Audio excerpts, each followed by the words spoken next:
Have you ever just sat there and just thought to yourself, how do I level up in life? How do I do this? How do I become the best version of me? How do I find peace, real peace? Not that fake stuff that people portray on social media, real peace. This video is for you. So the first one is to learn to take accountability for your actions. The second one is to embrace and enhance your femininity. The third one is to understand what your boundaries are. The fourth one is to educate yourself about finances. The fifth one is to indulge in genuine hobbies and interests. The sixth one is to build a diverse and valuable social circle. The seventh one is to put your confidence into action. The eighth one is to define your personal style. The ninth one is to focus on living a fit and healthy lifestyle. The 10th one is to work on developing a positive mindset.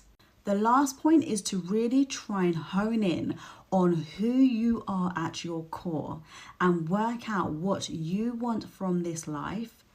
Take away all social media and everyone else's expectations of you, what you want from this life, and work out what kind of woman you want the future of you to look like. If there's a job or career that you want to do, but you don't see anyone that looks like you doing it, do it anyway. When I was 16, I decided I wanted to be an engineer. I didn't know anyone that was a scientist, and no one in my family had graduated college. I started college at 18, and then I declared my major as biomedical engineering when I was 19.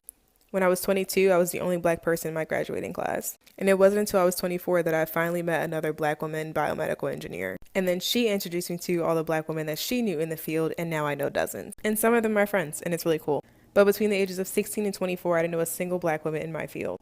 Was it lonely? Yes. Did it suck? Yes.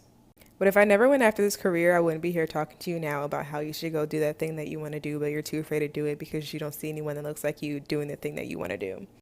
Bottom line is, do what you want to do, regardless of the people that are going to be in your way and the lack of representation in that field. This is how you're going to rebrand yourself as hot and mysterious. I keep seeing people make videos about this joking, but I'm going to show you how to actually do it. And you're probably thinking, Kelsey, what are your qualifications to teach me this? Well, number one, I'm hot, and number two, I moved around a lot.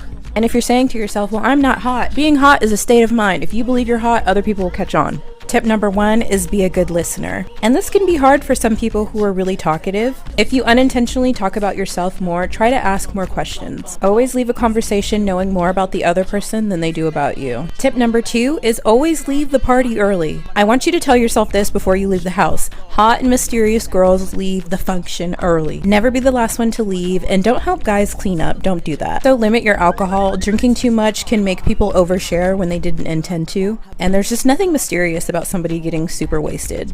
It's one thing for your dude to accept you no matter what you're wearing or how dressed up or down you are. It's another thing for him to have a straight aversion to you beautifying yourself or enhancing your looks in any way. So definitely make it about you and how you need to learn to accept yourself in your current state, no matter what that state is. And while that may be true to a certain extent, men are not that noble. And 9 times out of 10, that is not the reason why he's discouraging you from living your best life.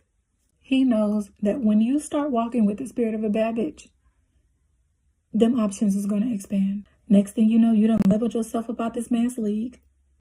It could all be so simple. If all of us as women raise our standards, everyone who we date would have to rise to those standards.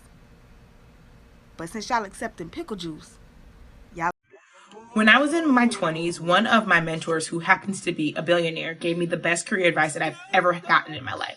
He said, your 20s are for learning, so don't worry about chasing money. Worry about learning and making sure that you're figuring out what it is that you want to do. Nobody knows what they want to do in their 20s, so don't feel pressure. Your 30s are for laying the foundation, making sure that you are getting the skill sets, the competencies, and the network to be able to build the life that you want to live.